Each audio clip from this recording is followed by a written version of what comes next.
Bismillahirrahmanirrahim.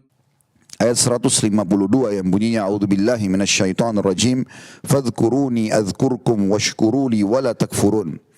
Selalulah ingat kepadaku, kata Allah, niscaya aku pun akan ingat kepada kalian, dan bersyukurlah kepadaku dan jangan kamu mengingkari nikmatku. Kita bisa bayangkan kalau seandainya ada seorang tokoh masyarakat dari manusia, mungkin dia memiliki kedudukan, ya, terutama di diri kita sendiri. Kemudian dia selalu menyebut-nyebut nama kita atau membanggakan kita di depan orang lain. Kira-kira seperti apa perasaan yang kita rasakan dengan sebutan tokoh masyarakat tadi tentang kita? Kalau sekali disebut misalnya presiden, gubernur atau siapa saja menyebut nama kita. Jangankan jauh, orang tua kita saja kalau sering menyebut nama kita dibandingkan dengan saudara-saudara kita yang lain, pasti kita merasa bangga. Begitu juga mungkin di kalangan teman-teman di kantor, mungkin ada atasan atau mungkin orang yang dekat dengan kita, atau mungkin seseorang di luar kantor pun yang memuji ya kita secara khusus, maka itu pasti ada sebuah kebanggaan. Bagaimana dengan Rabbul Alamin, Tuhan alam semesta yang mengingat kita? Allah mengatakan, kalau ya kalian mengingat aku, ya, atau ingatlah kepadaku, niscaya aku akan ingat kepada kalian. Kata sebagian ulama, Allah kalau mengingat hambanya, yang dimaksud dengan ayat ini adalah Allah akan memenuhi kebutuhannya, Allah akan mengampuni dosanya, Allah akan tinggikan derajatnya. Dan bersyukurlah kepadaku, dan syukur bagian daripada zikir. Karena zikir adalah maknanya sangat luas. Masuk dalamnya semua amal yang selalu mengingat Allah. Apakah mengerjakan perintah ataupun meninggalkan larangan.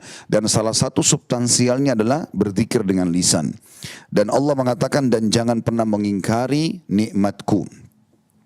Di dalam ayat lain surah Al-Ahzab ayat 41 Allah juga mengingatkan dan memerintahkan untuk berzikir kepadanya. A'udzubillahi minasyaitonirrajim. Ya ayyuhalladzina amanu dzkurullaha dzikran katsira. Hai orang-orang beriman, berzikirlah atau mengingat dan menyebut Allah lah dengan zikir yang sebanyak-banyaknya. Ya, disayangkan sekali banyak di antara muslimin membaca zikir 33 saja habis salat, subhanallah, alhamdulillah 33, Allahu Akbar 33, riwayat lain 34, lalu menggenapkannya dengan la ilaha illallah wahdahu la syarikalah, lahul mulku wa lahul hamdu wa huwa ala kulli syai'in qadir, setelah salat yang keutamaannya kata Nabi SAW bisa mengampuni dosa walaupun sebanyak buih di lautan, itu aja masih dilalaikan oleh umumnya kaum muslimin. Belum lagi sabda Nabi SAW, kalau seseorang muslim selesai salat kemudian dia tidak berdiri dari tempat musallahnya, tidak berbicara dengan orang di sebelahnya, tidak membatalkan wudunya, maaf dengan mengeluarkan angin ataupun buang air kecil atau buang air besar, maka di atas kepalanya malaikat berdoa mengatakan, Allah maghfir lahu, Allah marhamhu, ya Allah rahmati dia, ampuni dia, sampai dia melanggar salah satu dari 3 hal tadi. Tapi banyak di antara kaum muslimin melalaikan masalah ini. Bahkan kadang-kadang orang di sekitar kita atau bahkan diri kita sendiri melalaikannya. Buru-buru syaitan selalu membisikkan agar ada pekerjaan-pekerjaan yang lebih penting daripada zikrullah.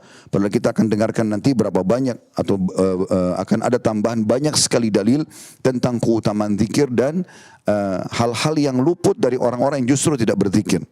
Di dalam ayat lain Allah juga menyebutkan di dalam surah Al-Ahzab ayat 35, A'udzubillahi minasyaitonirrajim. وَالذَّاكِرِينَ اللَّهَ كَثِيرًا وَالذَّاكِرَاتِ أَعَدَّ اللَّهُ لَهُمْ مَغْفِرَةً وَأَجْرًا عَظِيمًا. Laki-laki yang banyak berzikir dan perempuan yang banyak berzikir, Allah telah menyediakan untuk mereka ampunan dari dosa-dosa mereka dan juga balasan atau pahala yang besar. Juga Allah menyebutkan tentang adab berzikir dalam surah Al-A'raf 205. Bunyinya, a'udzubillahi minasyaitonirrajim, wadhkur rabbaka fi nafsika tadarruan wa khifatan wa dunal jahri minal qawli bil ghudwi wal asal wa la takum minal ghafilin. Dan sebutlah nama Rabbmu dalam hatimu dengan merendahkan diri. Berarti kita harus mengetahui zikir itu punya bobot. Kita dengan merendahkan diri tahu kalau kita sedang menyebut Allah Azza wa Jal. Disebutkan dalam riwayat yang sahih kalau Hasan radhiyallahu anhu cucu Nabi SAW kalau ingin masuk ke masjid untuk sholat maka wajahnya memerah seperti orang ketakutan, dan orang di sekitarnya bertanya, ada apa wahai Hasan, kenapa seperti ini? Maka dia mengatakan, apakah kalian tidak tahu saya akan masuk ke rumahnya siapa? Maksudnya akan masuk ke rumah Allah walaupun itu masjid sederhana ataupun musalla, tapi dia rumah Allah, rumah Raja alam semesta. Maka Allah menyuruh merendahkan diri dalam berzikir dan juga rasa takut akan azabnya Allah dan dengan tidak mengeraskan suara. Nah, banyak di antara muslimin justru teriak-teriak dalam salat zikir dan ini dikatakan dan tidak mengeraskan suara di waktu pagi dan petang dan janganlah kamu termasuk orang-orang yang lalai. Kita akan menjelaskan atau menyampaikan pelengkap daripada ayat-ayat tadi adalah hadis-hadis baginda Nabi alaihi salatu wassalam. Yang pertama adalah hadis yang sahih diriwayatkan oleh Bukhari di jilid 11 halaman 208. Kata baginda Nabi SAW, "Mathalul ladzi yadhkuru rabbahu wal ladzi la yadhkuru rabbahu, mathalul hayyi wal mayyit." Perumpamaan orang yang berzikir, mengingat dan menyebut Tuhannya dibandingkan dengan orang yang tidak berzikir seperti orang yang hidup dan orang yang mati. Kita bisa lihat bagaimana orang yang hidup bisa beraktivitas kayak kita sekarang, masih Allah berikan umur, kita masih bisa melihat, mendengar, merasakan, ya. Ini semua adalah perumpamaan orang hidup. Kalau di sebelah kita ada orang mati, maka dipukulin, ya, dicaci maki, dia tidak bisa membalas. Perumpamaan orang berzikir dan tidak berzikir seperti ini diberikan gambaran oleh baginda Nabi alaihi salatu wassalam. Kemudian juga dalam riwayat yang lain, riwayat Imam Muslim, lafadznya berbeda sedikit. Mathalul baitil ladzi yuzkarullahu fihi wal baitil ladzi la yuzkarullahu fihi mathalul hayyi wal mayyit. Perumpamaan rumah yang di dalamnya ada zikir atau dizikir Allah, diingat Allah, dengan rumah yang tidak ada zikirnya, perumpamaan seperti rumah orang hidup dan rumah orang mati. Kita tahu bagaimana rumah orang hidup, hidup semuanya, menyala lampunya, ada kegiatan, ada aktivitas, ada sukaria di dalamnya. Kemudian kalau kuburan senyap, tidak ada apa-apa. Itu dijadikan perumpamaan bagi orang yang zikir dan orang tidak zikir. Sebagian ulama mengatakan berarti menandakan orang yang zikrullah ditemukan dalam hidupnya hal-hal yang tidak ditemukan pada orang yang tidak berzikir. Ibnu Qayyim rahimahullah menyebutkan tentang gurunya Ibnu Taimiyah rahimahullah. Dia mengatakan, saya melihat bagaimana efek daripada ibadah dan kedekatan diri kepada Allah, ya, kepada kesehatan, terangnya mata, lantangnya suara, luasnya rezeki, jauhnya dari penyakit dan fitnah. Itu pada guru kami Ibnu Taimiyah karena zikir dan ibadah yang selalu diamalkan. Di dalam hadis yang lain, dan hadis ini hadis yang paling mulia dalam hubungan atau berhubungan dengan masalah keutamaan zikir, dan hadis ini diriwayatkan oleh Tirmidzi dan juga diriwayatkan oleh Ibnu Majah dan ini disahihkan oleh Al-Albani. Bunyinya sabda Nabi SAW, "Ala unabbiukum bi khairi a'malikum wa azkaha 'inda malikikum wa arfa'iha fi darajatikum wa khairi lakum min infaqi adh-dhahabi wal warq wa khairi lakum min an talqaw aduwakum fatadribu a'naqahum wa yadribu a'naqakum." Qalu bala, qala dzikrullahi ta'ala. Kata Nabi SAW, maukah aku beritahukan kepada kalian perbuatan kalian yang paling baik? Maksudnya paling besar pahalanya, paling suci di sisi raja kalian. Perhatikan kalimat paling suci, terjemahan memang langsung dari kalimat dikatakan di sini azkaha, paling suci, paling Allah sukai, dan paling tinggi dalam derajat kalian, paling cepat mengangkat derajat kalian. Lebih baik bahkan daripada kalian menginfakkan emas atau perak, dan lebih baik bagi kalian daripada kalian bertemu dengan musuh kalian di medan perang, lantas kalian memenggal leher mereka. Nah, ada sebuah hadits menjelaskan kalau kita membunuh seorang kafir di medan perang, tentu ini kita bicara di kancah peperangan, ya, yang benar sesuai dengan syariat Allah SWT, maka ada hadits berbunyi tidak akan bersatu seorang mukmin dengan kafir yang terbunuh di tangannya di medan perang.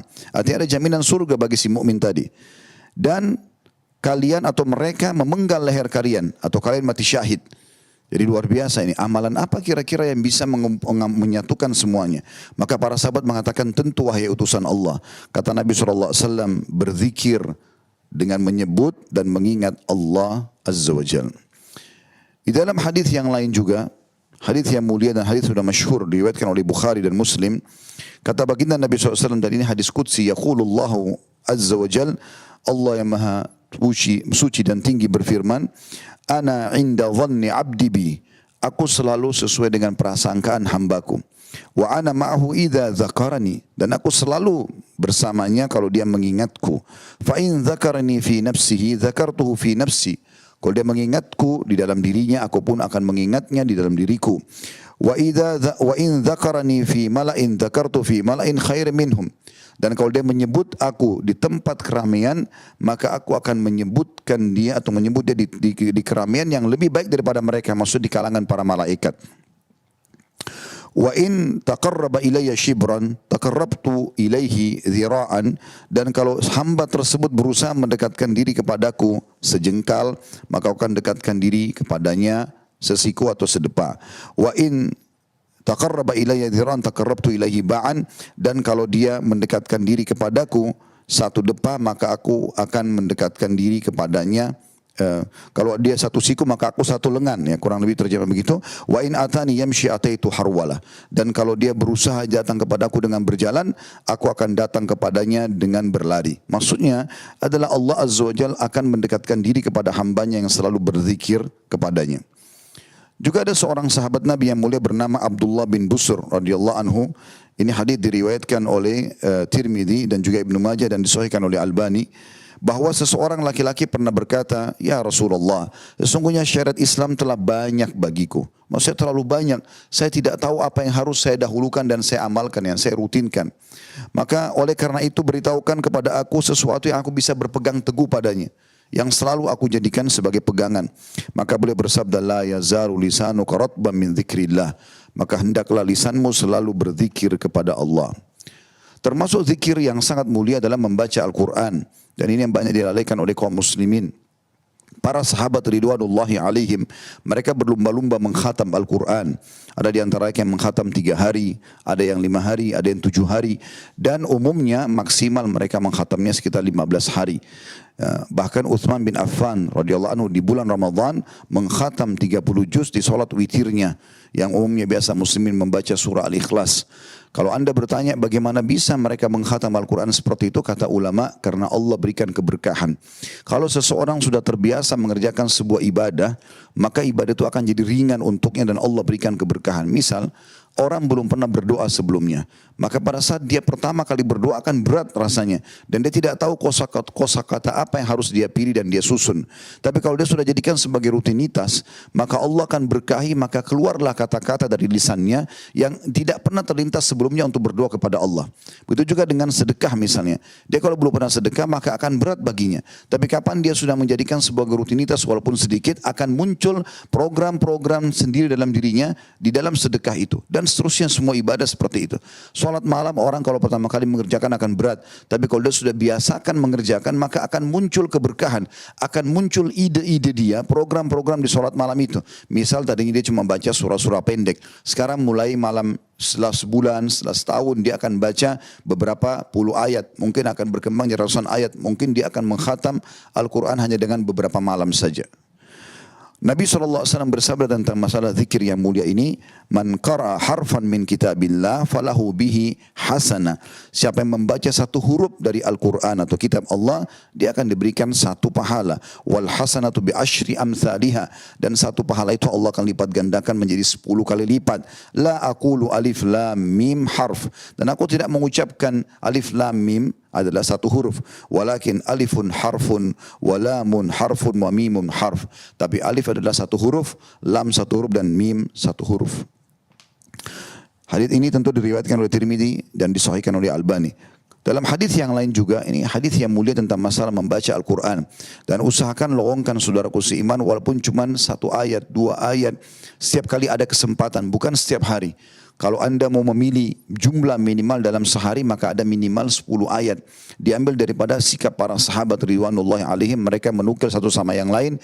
Kami kalau bertemu, maka kami tidak pernah berpisah kecuali kami sudah membaca, memahami, menghafal 10 ayat dari ayat-ayat Al-Quran. Kadang-kadang beliau mengatakan, ta'al nu'minu sa'ah. Setiap kali mereka ketemu, mereka mengatakan, ayo kita menambah keimanan kita dalam sesaat. Nabi SAW pernah menyebutkan tentang keutamaan membaca Al-Quran. Dikatakan oleh Uqbah bin Amir radhiyallahu anhu, kharaja Rasulullah SAW wa nahnu fi suffah faqal. Satu hari Rasulullah SAW pernah keluar menemui kami sementara kami di Suffah. Dan Suffah adalah sebuah lokasi di belakang rumah Nabi SAW, bisa menampung sekitar 300 orang. Siapapun yang mau menuntut ilmu ataupun orang-orang miskin yang tidak punya tempat untuk tinggal. Nabi SAW seringkali kalau turun wahyu, maka yang pertama ditemui umumnya ahli Suffah. Kata Uqbah bin Amir, beliau kebetulan salah satu penghuni Suffah itu, mengatakan Rasulullah SAW pernah keluar kepada kami sedangkan kami sedang duduk di sufah tadi. Faqala ayyukum yuhibbu an yaghduwa kulla yawmin ila buthanin aw ila al-aqiq. Siapa di antara kalian yang ingin setiap hari dia menuju ke lembah Buthan atau lembah Aqiq. Jadi di kota Madinah ada dua lembah besar sekali ya, dengan arah yang berbeda, Buthan dan Aqiq. Ini lembah umumnya sering dilewati oleh unta-unta liar, tidak ada pemiliknya. Sampai sekarang tentu tempat itu masih belum dihuni ya. Tempatnya ada di depan kampus kami dulu, lembah Aqiq namanya. Nabi SAW berikan contoh itu. Siapa di antara kalian yang mau pergi ke dua lembah ini, fayati minhu binaqataini qaumawaini fi ghairi ithmin wala qati'atir rahim. Lalu kemudian dia pergi ke sana, dia mendapatkan dua ekor unta yang besar, unta betina yang besar yang sudah berwarna merah. Ini unta yang paling mahal. Tanpa ada dosa, maksudnya bukan mencuri dan juga memutus silaturahim. Maksudnya mengambil hak kerabatnya. Faqulna ya Rasulullah, nuhibbu dhalik. Maka para sahabat pun berkata, tentu ya Rasulullah, kami suka itu. Faqala afala yaghdu ahadukum ilal masjid faya'lam. Tidakkah salah seorang di antara kalian menuju ke masjid kemudian dia belajar, au yaqra ayataini min kitabillahi azza wajal khairun lahu min naqatain. Dia membaca dua ayat saja dari ayat-ayat Al-Quran. Misalnya, Alhamdulillah Rabbil Alamin Ar-Rahmanir Rahim. Surah Al-Fatihah misalnya. Dua ayat itu. Atau Qul huwallahu ahad Allahus samad. Dia baca saja misalnya dua ayat. Itu lebih baik daripada dua unta yang besar tadi. Wa thalathun khairun lahu min thalath. Dan dia baca tiga ayat lebih baik daripada tiga ekor unta. Wa arba'un khairun lahu min arba'ah. Dan empat ayat lebih baik daripada empat ekor unta. Wa min a'dadihinna minal ibil. Dan demikianlah berapa jumlah ayat akan dihitung juga berapa jumlah unta yang akan dia dapatkan. Pernah satu kali Abu Hurairah radhiyallahu anhu, sahabat Nabi yang mulia, setelah baginda Nabi SAW meninggal dunia, maka dia pun melihat masjid sering kosong, tidak seperti di zaman Nabi SAW. Banyak orang sibuk di pasar, perdagangan. Mereka ke masjid ya pada saat waktu sholat. Tapi umumnya mereka sudah tidak duduk lagi khusus waktu berzikir, membaca Al-Quran atau menuntut ilmu. Maka beliau pun menuju ke pasar Madinah lalu berkata, wahai muslimin, sesungguhnya warisan Nabi SAW sedang dibagi-bagi. Kenapa saya lihat kalian masih ada di pasar ini? Maka orang-orang pun pada kaget. Mereka mengatakan, di mana wahai Abu Hurairah? Kata Abu Hurairah, di masjid Nabi SAW. Di benak mereka, mungkin pedangnya Nabi, mungkin sendalnya Nabi, mungkin piringnya Nabi, mungkin bajunya Nabi sedang dibagi-bagi. Maka mereka buru-buru menuju ke masjid. Abu Hurairah mengatakan, saya akan menunggu kalian di sini, menjaga barang-barang kalian. Abu Hurairah sendiri di pasar. Seluruh pedagang pergi ke sana. Begitu sudah selesai mereka tiba di masjid dan mereka tidak temukan ada pembagian materi ya, atau benda-benda tadi yang mereka bayangkan. Mereka kembali ke pasar lalu berkata, wahai Abu Hurairah, kami tidak temukan apa yang anda katakan. Kata Abu Hurairah, apa yang kalian temukan? Mereka bilang, kami temukan ada orang yang sedang sholat, ada orang yang sedang berzikir, ada orang yang sedang baca Quran, ada orang yang sedang berdoa. Kata Abu Hurairah, celaka kalian. Itulah warisan Nabi SAW yang kalian tinggalkan. Artinya teman-teman sekalian, apa yang kita miliki dari fisik duniawi itu akan kita tinggalkan nantinya. Pada saat kita meninggal tidak akan ada yang dibawa. Kita lahir di muka bumi ini telanjang badan dan dibungkus dengan satu saja kain. Ya, pada saat kita lahir di muka bumi ini dan begitu juga pada saat meninggal tidak ada lagi yang kita bawa. Semuanya hanya jadi kenangan. Oh, ini sepatunya fulan, ini tasnya fulan, ini mobilnya fulan, ini usahanya fulan. Kemudian setelah itu dibagi menjadi warisan untuk dibagi-bagi dan dia tidak akan membawa kecuali amalnya. Ingatlah sabda Nabi SAW, kalau anak Adam meninggal dunia, maka ikut kepadanya tiga hal ke kuburan. Keluarganya, hartanya dan amalnya. Dan akan pulang dua, yaitu keluarga dan hartanya. Istri kita walaupun sayang, anak-anak walaupun sayang, ya sahabat-sahabat pun walaupun sayang dengan kita, tetap mereka hanya paling jauh berdiri di atas kuburan tersebut. Beberapa menit kemudian dia akan pulang. Bahkan istri bisa menikah sama orang lain, anak-anak sibuk dengan aktivitasnya, teman-teman sibuk dan kita akan sendirian di sana. Begitu juga dengan mobil yang kita miliki harta, paling jauh parkir di pagar kuburan. Setelah itu pulang akan jadi warisan yang tinggal bersama kita, amal yang justru banyak dilalaikan oleh orang-orang. Terakhir teman-teman kita akan tutup dengan 3 buah hadis. Yaitu hadis yang disebutkan riwayat Imam Muslim. Kata baginda Nabi SAW, man qa'ada maq'adan lam yadhkurillahu fihi kanat alaihi minallahi tirah. Wa man ittaja'a majja'an la yadhkurullaha fihi kanat alaihi minallahi tirah. Siapa atau barang siapa yang duduk di satu tempat lalu tidak berzikir sama sekali di dalamnya, maka itu akan menjadi kekurangan dan penyesalan atasnya dari Allah. Dan barang siapa yang berbaring di suatu tempat lalu tidak berzikir atau mengingat dan menyebut Allah, maka itu akan menjadi kekurangan dan penyesalan baginya pada hari kiamat. Yang dimaksud dengan penyesalan adalah ulama hadis mengatakan akan ada hukuman dari Allah bisa datang kepada dia atau Allah maafkan. Ya. Dan dia juga akan menyesal kerana ada waktu-waktu dia yang dia tidak gunakan untuk berzikir kepada Allah. Hadis selanjutnya adalah kata Nabi SAW, ma jalasa qaumun majlisan lam yadhkurullaha fihi wa lam yusallu ala nabiyihim illa kana alaihim tira fa in syaa adzabahum wa in syaa ghafara lahum. Hadis riwayat Tirmidzi. Artinya, tidaklah ada satu kaum yang duduk di sebuah majlis di mana mereka tidak berzikir atau mengingat dan menyebut Allah di dalamnya dan tidak membaca salawat kepada nabinya SAW, kecuali akan menjadi kekurangan atau penyesalan atas mereka. Jika Allah menghendaki, Allah akan menyiksa mereka, atau jika Allah menghendaki, Allah akan mengampuni mereka. Hadis terakhir sebagai penutupan khutbah kita adalah sabda Nabi SAW. Tadi itu hadis riwayat Abu Daud dan Ahmad, yang berbunyi kata Nabi SAW, ma min qaumin yakumuna min majlisin la yadhkuruna Allah fi illa qamu am mithli jifati himar wa kana lahum hasrah. Dan hadis ini sangat tegas. Kata Nabi SAW, tidak ada satu kaum berdiri atau bubar dari satu majlis di mana mereka tidak berzikir atau mengingat Allah di dalamnya, kecuali mereka berdiri laksana berdiri dari bangkai seekor keledai. Dan hal itu akan menjadi penyesalan bagi mereka pada hari kiamat. Tentu kita kalau duduk, selama itu hal-hal yang mubah, hal-hal yang dibolehkan, ya, atau kita menegakkan kebenaran ataupun melarang dari kemungkaran, termasuk masuk dalam masalah zikir. Semoga bermanfaat insyaallah. Aku qauli hada, saya sudah mengucapkan perkataan saya ini, wa astaghfirullah li wa lakum, dan saya beristighfar kepada Allah, mengajak jemaah istighfar kepada Allah. Fastaghfiruhu innahu wal ghafurur rahim. Beristighfarlah kepada yang karena Dia Maha Pengampun juga Maha Penyayang. Alhamdulillah wassalatu wassalamu ala Rasulillah. Segala puji dan puja kehadirat Allah Subhanahu wa taala, juga salawat dan taslim kepada Nabi besar Muhammad sallallahu alaihi wasallam. Pernah ada seorang sahabat, dia mengizinkan anaknya untuk ikut berjihad. Kemudian pergilah anaknya berjihad, dan pada saat pasukan pulang, ternyata semuanya pulang kecuali anak dia. Kemudian dia pun mendatangi bersama istrinya Rasulullah SAW dan berkata, ya Rasulullah, semua orang telah pulang ke rumahnya, tinggal anak kami saja, dan tidak ada satupun di antara teman-teman yang mengetahui keberadaannya. Beritahukan kepada kami, bagaimana keadaan anak kami. Kalau mati syahid kami bersyukur, tapi kalau disiksa oleh musuh kami akan kepikiran.